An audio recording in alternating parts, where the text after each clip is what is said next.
Et un homme s'est permis de toucher mes seins alors que j'avais 10 ans. J'avais peut-être des petits tétons. Il n'y avait pas grand-chose d'excitant, enfin, apparemment, pour lui.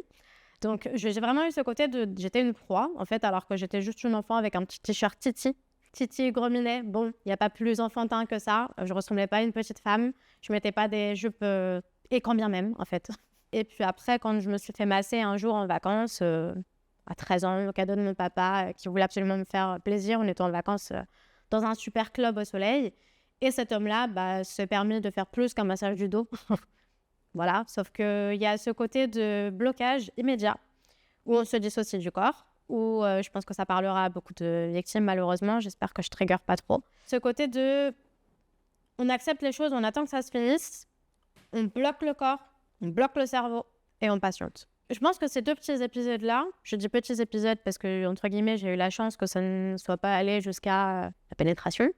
Mais c'était quand même un traumatisme. On vient pour faire des courses, on vient pour aller en vacances et on se retrouve finalement à devoir gérer quelque chose qui n'a pas de sens, qui n'a pas de lien dans notre tête d'enfant.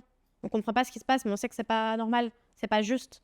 Mais je pense que j'ai pas assez verbalisé les choses pour qu'on comprenne la dimension de ce fait-là.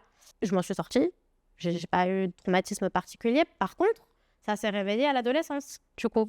13 ans et demi, 14 ans, je ne sais plus, etc. Je voulais un peu rechercher ce danger pour me confronter à ce passé-là, comprendre pourquoi est-ce que j'avais dû traverser ça et essayer de prendre le pouvoir en dominant, entre guillemets, l'application de rencontre.